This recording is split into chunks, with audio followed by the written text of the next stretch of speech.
What's going on, guys? Welcome back to another episode of The Peak, the space where we spotlight the journey behind the genius.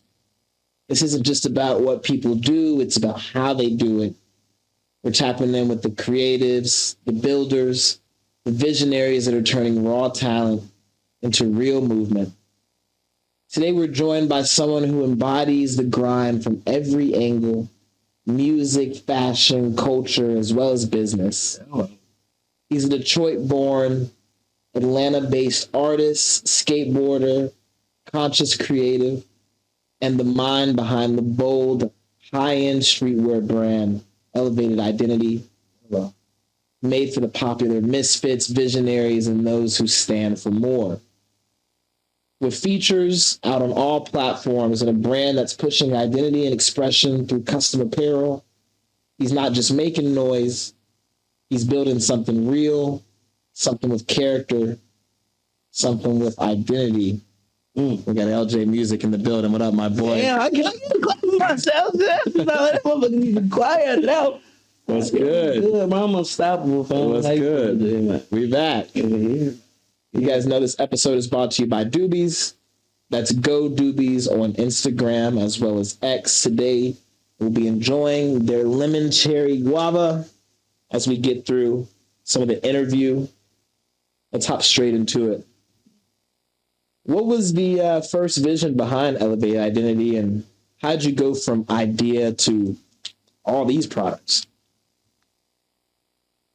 Really, it really was just a lifestyle. You feel me? Like, growing up, the youngest of 6 kids, I had so many hand-me-down clothes, and the fact that we were so close in age, it was like, we got some of the same friends, and your friends will see you wear these same clothes. Like, I was not about to be wearing this around everybody, so I just started to, and then I was always active. I was skateboarding, I was into different types of things, so my style was always different. I always was in areas that made me have tattered pants, where I skated, I fell down the hill, and my pants were just tattered, and people thought it was a design. And people like, keeping my pants like that, and I'm like, I'm outside scrubbing pants on the ground, trying to get the distress, to not even knowing the real intricacies of fashion. You feel me? And it was really just, it really showed me that this was my purpose by how everything was in synchronicity with the universe. You feel me? Like, it wasn't like I chose to be a clothing designer. It's literally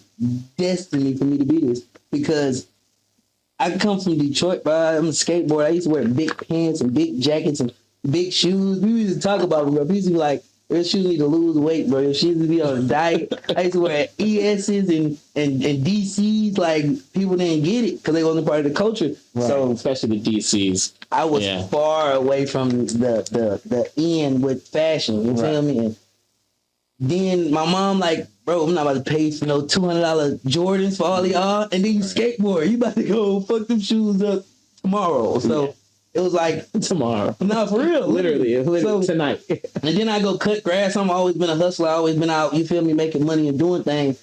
And just growing up in the rougher part of the hood, it's just like, you see a lot. You feel that was me? in Detroit.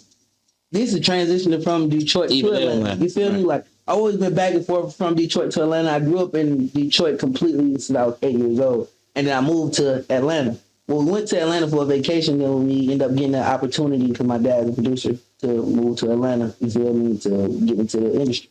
So we did that, and me still struggling that culture pull, you feel me, like being from up north to coming to the south, and the accent different, you feel me, the behavior is different, right? But the energy is the same. You feel me? Like in Detroit, we got discos and shit like that. Down here, it's just that hyper, you feel me, energy. So it was a different thing, just transitioning.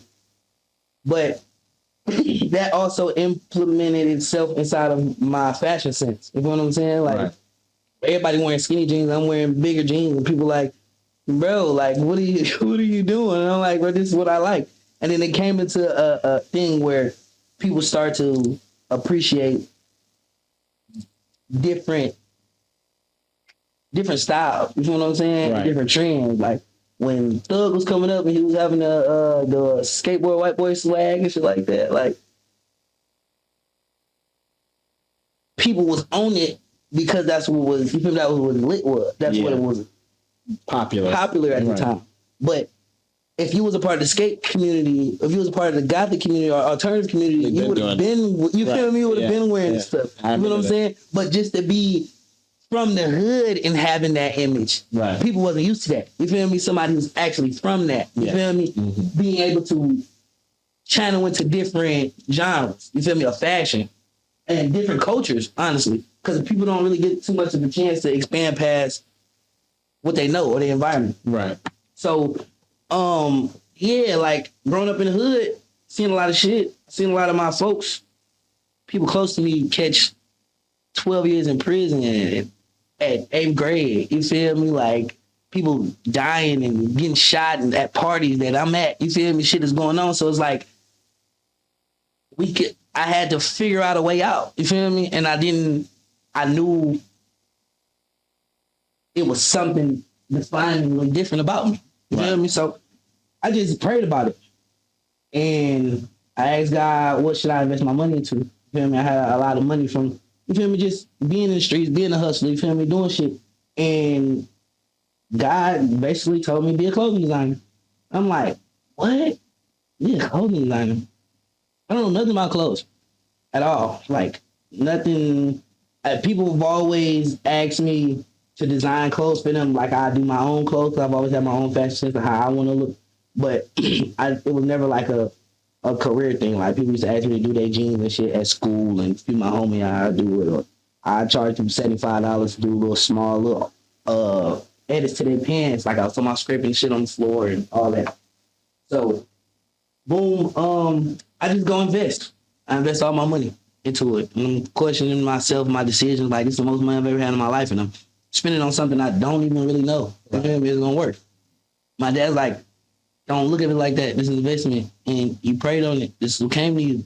Believe in it. That's what your dad said. Yeah. Right. My dad's always been a spiritual guy. You feel me? My grandparents walk with Martin Luther King, Malcolm X. You feel me? Is a part of the civil rights movement. You feel me? And just activism in general. So coming from that and learning my culture and learning my history, that's what I wanted to teach. I try to have I had a personal battle growing up, whether what made me a good person, whether my environment or was it just in me to be a good person. Right. So I try to mimic it, my environment of how I grew up in my being. You feel me? Like I'm an essence of everybody I met growing up that impacted me in a positive way because I adapted that. Because I'm like, I learned something from that behavior, that movement. So just adapting it to myself, it made me more of a well-rounded person. People always call me an old soul, so it made me question spirituality, you know what I mean, in general, and why it was such a big thing for me. I can definitely see that when it comes to, you know, the handiwork and the creativity that's in the brand, the designs. You know, it feels very spiritual. It doesn't feel like it's a minimalist thing. It feels like there's a lot going on behind the scenes of even the words that are on the hats here, the font that you chose, not a normal font. You know what I mean? Those type of things, those type of decisions, you can see that there's a lot more going on, even when it's just a white shirt with the print on top. And so getting into some of the design choices and making all this from scratch, you know, building both a brand and now a music catalog all from scratch takes a lot of grit. So how do you balance the creativity with the discipline when there's no blueprint? How do you even get here without, you know, mentors? The funny thing, how you came from the transition of the font to my inspiration and how do I stay disciplined to it. This is actually a derivative spinoff of an Arabic font, actually. So I'm a Muslim. That is a lifestyle of discipline. You know what I'm saying? So it keeps me grounded and disciplined. This brand keeps me accountable for my spirituality because this is a living embodiment and a living example of my spiritual growth. Right. I push the things that I'm learning and the things that impacted me through my brand. So in turn, the the reality around me can push me more information to push. Right. You feel me? To push out more information that I feel like everybody else needs to know. Mm-hmm. Because if it was defining for me, I feel like it'd be defining for somebody else. And knowledge is out there for the man who wants it. So once somebody understands this brand is for knowledge, and you understand that it's going to be giving you a piece of knowledge, whether it's hard to even, you don't even know where to seek. You feel me? If you don't even know, some people, I got these certain answers because I asked the right questions. Some people don't even know the right questions to ask. You feel me? Don't even know what direction to go into. So when you have somebody who has a perspective or has a vibe or has the energy that you can resonate with, you feel me? You like, let me see. You feel me? And anything I'm pushing, I'm not pushing a doctrine. I'm not pushing a way of life. I'm not pushing none of that. I'm provoking thought. Right. I'm literally just making you think, because people don't think. Like, the thing that makes us different from animals is our frontal lobe to make decisions. Nature is perfect, man is flawed. You feel me? So I make my life off nature. I don't get caught up in the societal norms or the social norms of how people should move, because people in society move animalistically, and it's like, it's backwards. You feel me? Nature is moving in alignment with how it's supposed to be, and everybody in society seems like it's like they veering off. So like, just to be in alignment with nature and alignment with God and my purpose is everything for me, and that's why I can be able to stay disciplined and stay focused, right, and have creative inspiration, because I'm pulling it from real time life. You feel me? Like, we're all guys having physical experience, and my experience and the information that I've unlocked in my DNA in this time of being here is showing me what it's all about. You feel me? And I'm seeing how people is lost from that. So just give them my perspective. That's all I want to do. Right. Give my perspective and provoke thought and make people think about things that been dormant in their minds for centuries. Right. I feel like that's definitely something that you can do when you are using the Arabic font, the play on it, and there's a reason behind it. A lot of people pick a font just because it looks good, but when you pick a font for a reason and you wear it, it's just, just as powerful as two people saying the same word. Like, those things matter when you put intention behind, the brand. And I feel like that's one thing that helps the brand stand out. What's something else that you would say helps a brand like Identity stand out in a flooded streetwear market? The message. You feel what I'm saying? Like, my brand came out at a perfect time, and that's why I feel like it took off like wildfire. And not on and I'm not in competition with nobody but myself. So when I say that and you see my brand, people say they're proud of me. You know what I'm saying? And I tell people, this is just the beginning. Don't be proud of me yet. Be proud of me at the end. This ain't time. And like expect greatness from me. Don't just expect where I'm at right now to be. You feel me? What it is, because this just a start. You feel me? This just obedience. This just me submitting myself and completely leaning into what Allah told to do. You feel me? And that's just the whole scheme of this whole thing. Well, but with your first question, it's really crazy how the synchronicities came together, bro. I just did that. Bought all the equipment in the set of my basement for months, and this lady who I've been working with for years, and she always commented on how I came to work looking good. She like, where you coming from? Like, you coming from video shoot, photo shoot, something? I'm like, I'm just coming from work. I'm just coming from home. Come to work. Like, why the hell you come to work look so good?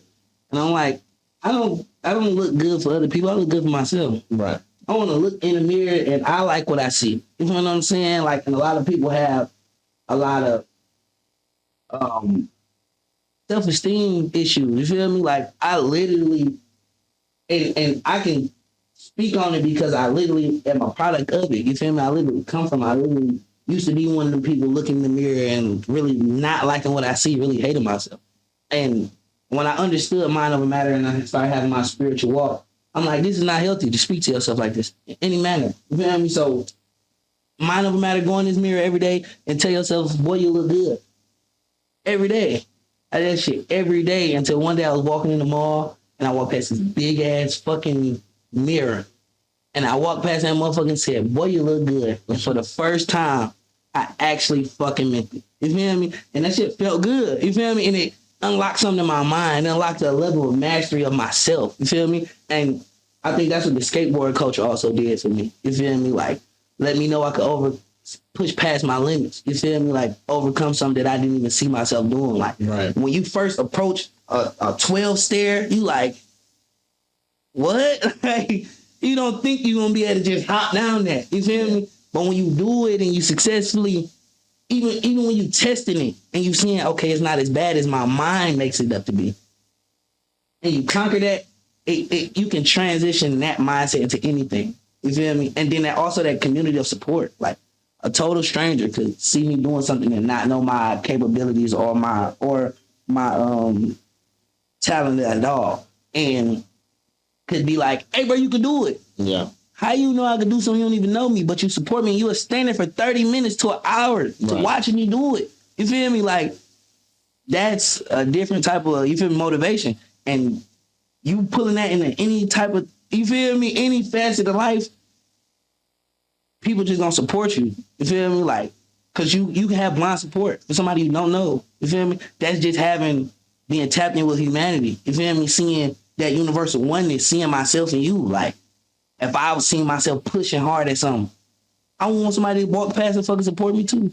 So with anything I got going on, the reason why I bring so much support is because I support people like that in real time. You know what I'm saying? Like, it's not a time where somebody can say it was an event and I ain't did my part. You feel me? Like, in any way, if I couldn't make it out a whole nother town, I'm still sending people there. I'm posting and people like, you there?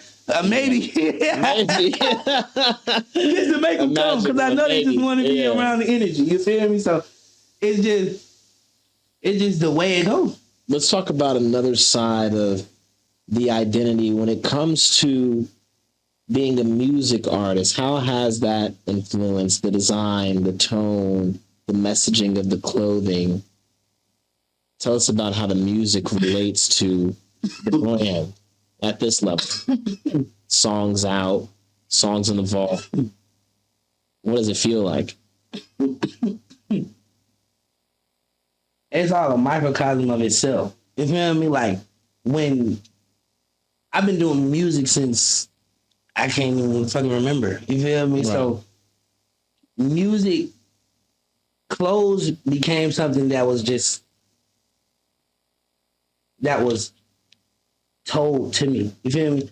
Gotta give you a gift and you gotta use it. You feel what I'm saying? So singing, I'm thinking like singing is my purpose. You feel me? I'm like, okay, this is that's my first gift.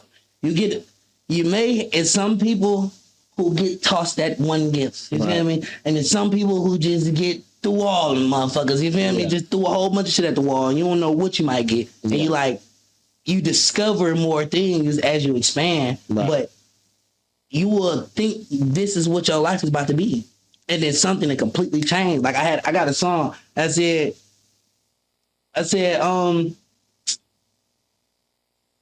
I came a long way from kicking doors, selling bowls, but now I'm selling clothes. Mm-hmm. Who would knew that'd put me on? You feel me? Like, who would literally knew out of everything I was known for, fashion wasn't one of them. Right. And for that to be the thing that I make the most money off of is like, you can try to write your own story all day.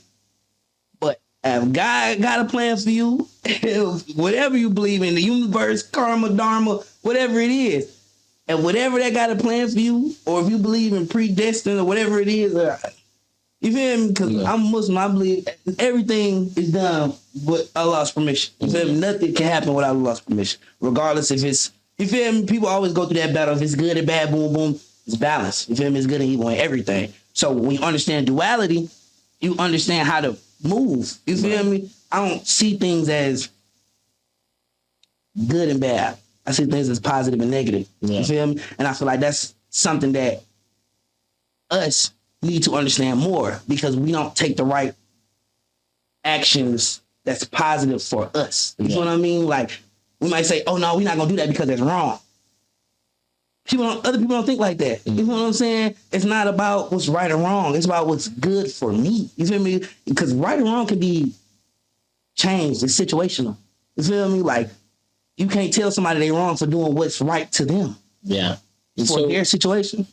Running through the rights and the wrongs, speaking of things that have been good for you, what are some of the toughest lessons that you've had to learn when launching a fashion brand independently?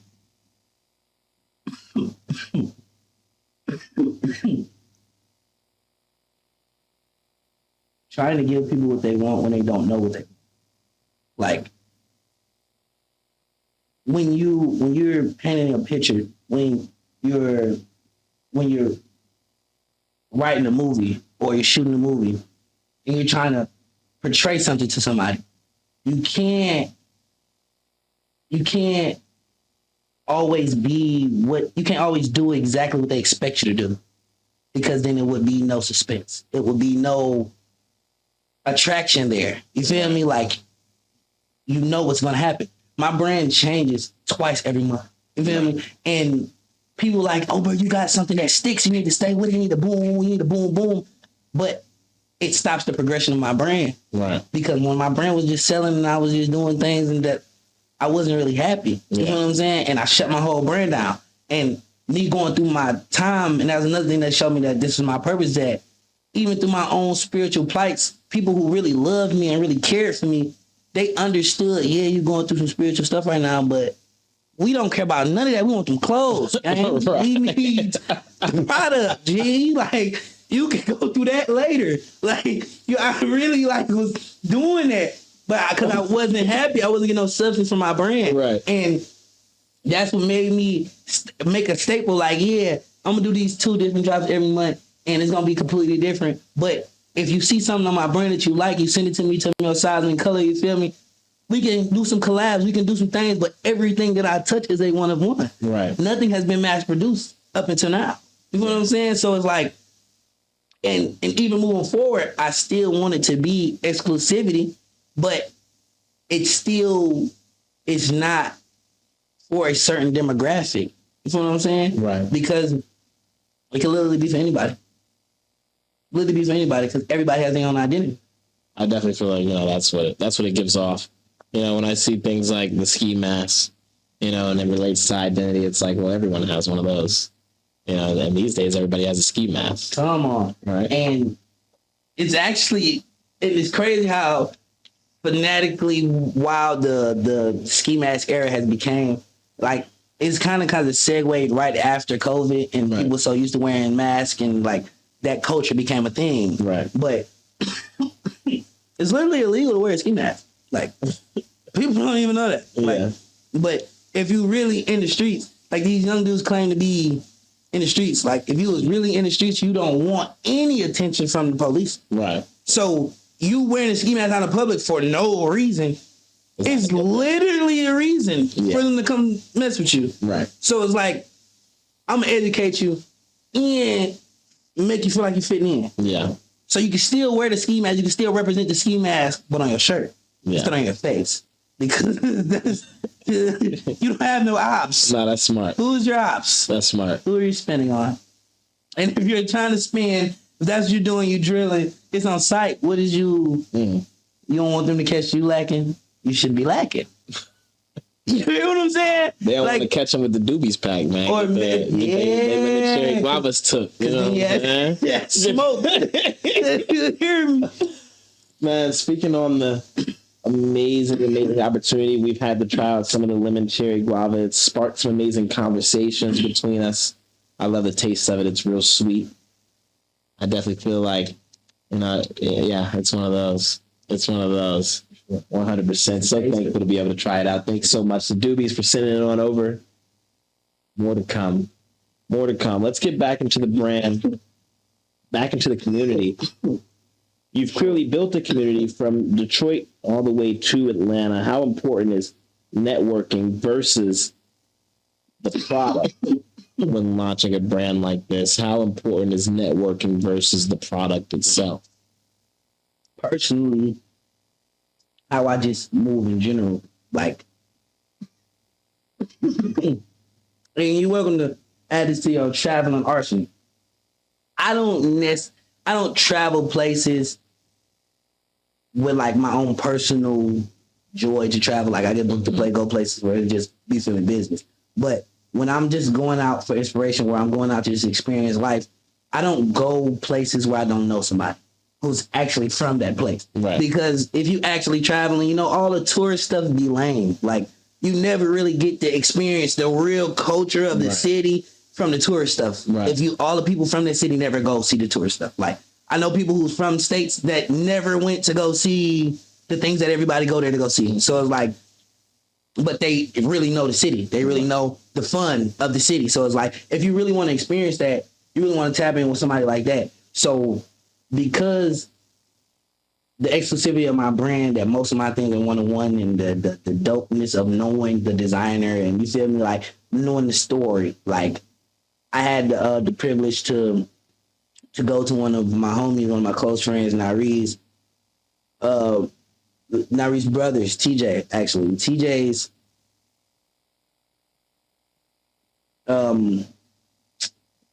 release for his paintings. He did an art exhibit. Right. And when I tell you, his work spoke for itself amazingly. You feel me? But still having the opportunity to be able to sit with him and have the Q&A and ask him his inspiration and ask him where he pulls certain things from, it gave the painting even more depth. You feel me? So certain pieces, when I see people in them, and they can tell me exactly the date and time or how long they've had this piece. You feel me? Like, and it's a beautiful thing for me. Right. You feel me? So being able to do that for people, I want my brand. I want to expand wherever my brand goes. It's because it's as the essence of me. This thumbprint is actually my thumbprint. You know what I'm saying? Right. Like, because most of these brands are legacies and last names and family names, I wanted to put my legacy into the brand. You feel me? So put my actual identity in the brand, which is my thumbprint. You feel me? So that's specific to me. Nobody can duplicate that. You're never gonna get that again, no matter how many people is born. That's my stamp to this realm. You know what I'm saying? So people will be wearing this for generations, and people, the projection of where I want my brand to go is just a hub of information. I want people to send information in. We're going to review it, study it, see how impactful it is to the culture, and put it out. And so to do a study like that, you're going to need volume. And so when we're talking about what success looks like for Elevated Identity in 2025, are you aiming for exclusivity or expansion to reach that volume, to get that data? In fashion, you understand perceived value. You know what I'm saying? And exclusivity is always going to make your brand expand. You know what I'm saying? So exclusivity is always a piece. But when you understand spirituality and universal oneness, you want to have that community. You feel what I'm saying? And sometimes that community is exclusive. It may not be for everybody. Some people may not be open-minded to hear some of the concepts or be put on game to what some of these symbols or things are.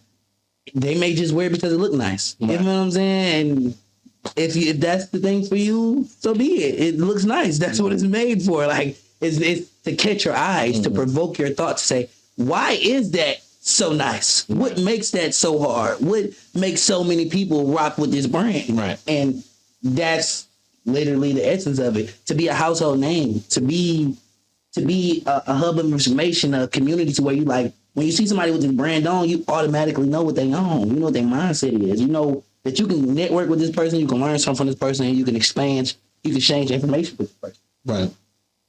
And experience. Like, one of my homies asked me, because, you know, we all guys having physical experience. He like, I want to really walk around and start asking people, what's been your experience here? Like, what has life been like for you? Like, what have Like, out of what people told you life is, what have you seen that's different? That'd be a better question than what's new.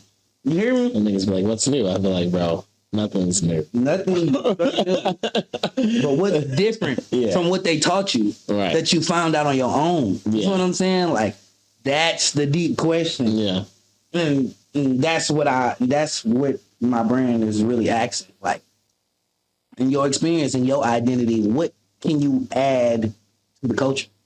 You feel me? Like, what are you doing with your time? What are you doing with your experience? What are you doing with your energy? Is you out here being a sheep? Are you out here doing what everybody else doing? Or is you out here trying to add something to this shit? The important questions that more people need to ask. Yeah. I definitely feel like you've obviously got something to show for it, you know, with the gear, with the progress that you've made. But how do you stay motivated when the results don't come as fast as the ideas?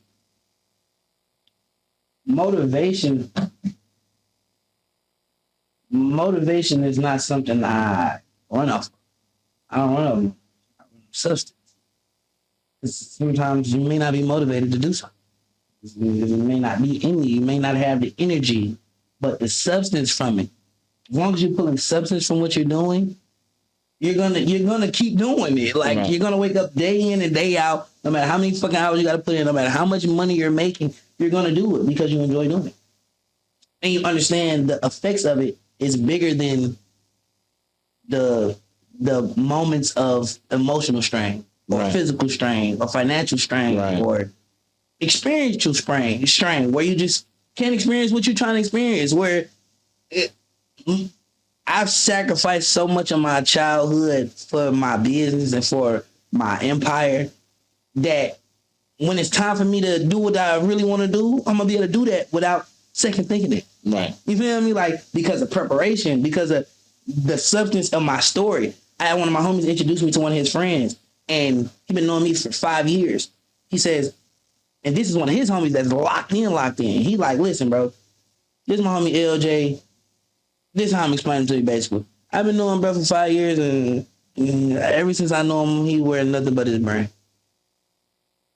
I said, damn, that's a dope way to introduce me. Right. You feel me? That's a dope way to introduce me. Like, you can say a million different things, but this is what my life's work is. Yeah. So any other thing would not represent me well. Right. This is what represents me out of any other thing that I've done. Right. And this is the most thing I'm proud of. This is the most thing that gives me trust me. So it's not about motivation to me. It's about the impact. It's about seeing it grow. It's about people. Even when I wasn't motivated, the streets were still telling me, we need these clothes. Yeah. We don't care if you're motivated or not. We need the clothes. Yeah. So come on with it. And then what am I to say? What am I to say then? Yeah. The brand is bigger than me now. Right. Once you put something out, you got to know that it may just take off like wildfire. And once it's out of your control, then what? Is you proud of what you put out? Yeah. I feel like a lot of creatives, they struggle to even get to the point where it's out of their control, or they really chase that dragon. In a sense, they struggle turning their passions into profit. So what advice would you give to a creator trying to monetize their vision? Hold on. We're gonna see. You gave it a second to be in the paper by itself to really test it. Then we put it in.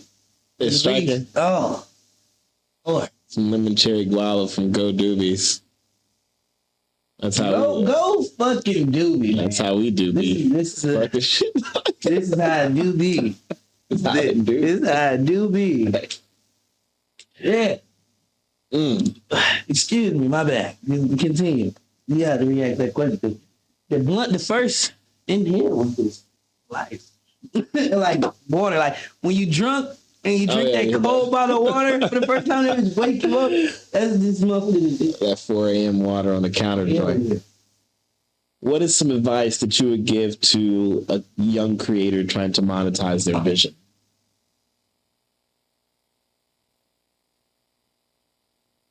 Study yourself. Study yourself, study your vision. If you know what you love about it, You're gonna know what everybody else is gonna love about it. And they gonna tell you so many different angles on what they love about it.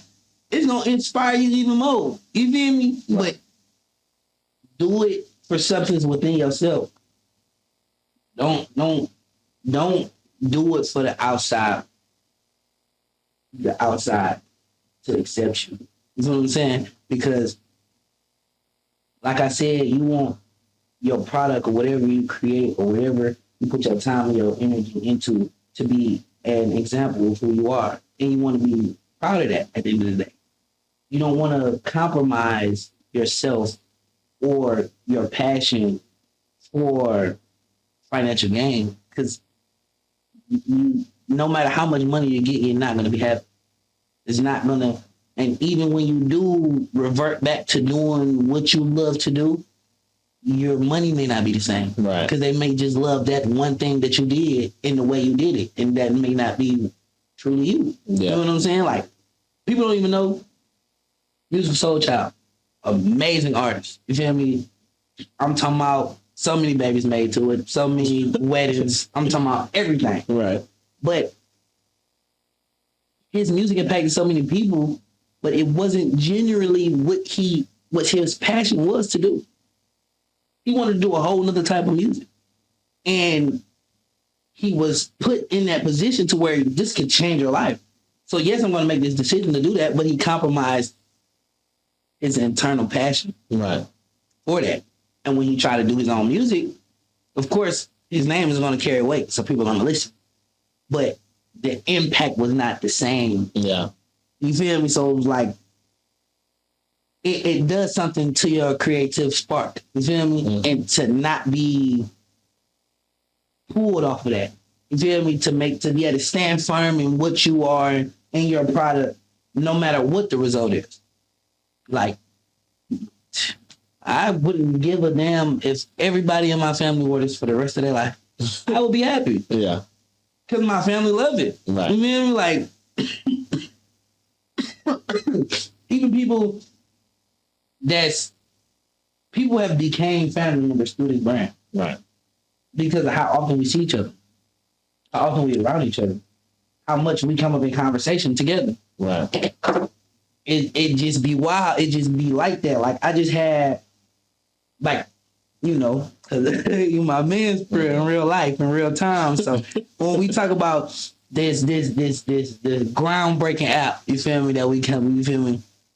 That came from me being me. You feel me? And me being on this high vibration to where I'm like, other people need to experience this. Yeah. You know what I'm saying? And how can I allow you to experience something that's a microcosm of my whole entire life? Yeah. And it's like, damn, you feel me? Like, we see what makes your identity who it is because of the steps you've been taking, the walk that you've been on. You feel me? And when you're able to tune somebody into your life and they like, damn, this shit fun as hell. And I'm like, this is life though. You feel me? Like, this is no different from what you doing, what I'm doing. You feel me? It's just perspective. Mm-hmm. And that perspective could change everything, question everything, because who figured this shit out? Nobody. Who knows? No fucking body. Who knows? Let's talk about some of the family that you've connected through the brand. In closing, is there anyone that you want to shout out today from the interview?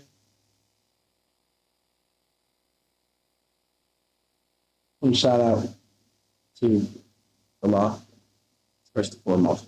And shout out to my mom, the realest person in my corner. And then, like, my dad,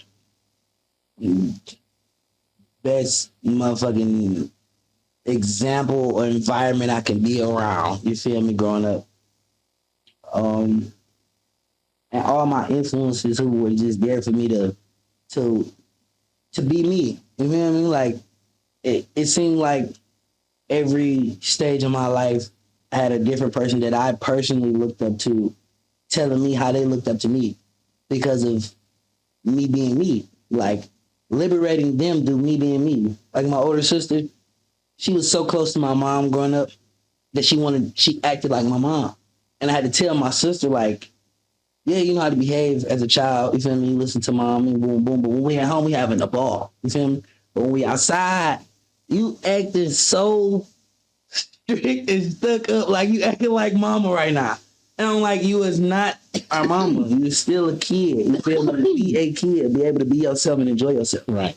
And me having that conversation with her years down the line made her really see me. You feel me? Like, dang, like no matter what environment you've been through, you've always been able to be yourself and you always shine for being yourself. You feel me? When you go into a room and you minimize yourself for other people, you automatically lost. Automatically. Because you're not displaying yourself at your fullest potential. And people are not experiencing you properly as the way you truly can be experienced. So you're sliding everybody when you do that. Nobody wins when you minimize yourself. Like, I used to do that because people used to literally feel insecure by how I felt about myself. I feel good about myself, and people will call yourself arrogant or cocky or conceited or whatever, but I literally had that moment where I looked in the mirror and did not like myself. So the fact that now I love and appreciate myself, you can call it conceited or whatever those things. I take that on the chin and I smile because the people who really know me as a loving person. You feel me? Yeah. You know, I give you straight off my back and not really care about the personal image being skewed because I know the real work that I did. You feel me? I know that I really helped somebody in need. I don't care about LJ walking down the street with no shirt on looking crazy. That's what the internet gonna tell you. But the person I helped gonna tell you this man really changed my life. I did it was cold outside and was about to die. I'm anemic. This nigga gave me the shirt off his back because that's the type of nigga I am. You feel me? And lay there and take it on the chin and not even explain it. Nigga be like, why the hell you ain't got no shirt on? You ain't got no shirt on. Because my spiritual walk means more. You feel me? Like, I'm not doing it to display it. You feel me? My life is an actual example of who I am. So this is literally confirmation. When people see this and they see it and they feel it, and this, I'm telling you, I done seen it change people's energy. When you put it on, right? Oh my God, like you just feel different. Yeah. I done seen somebody literally fall out, looking at the drip, like dude went on Edgewood. I show him the drip at the back of the truck.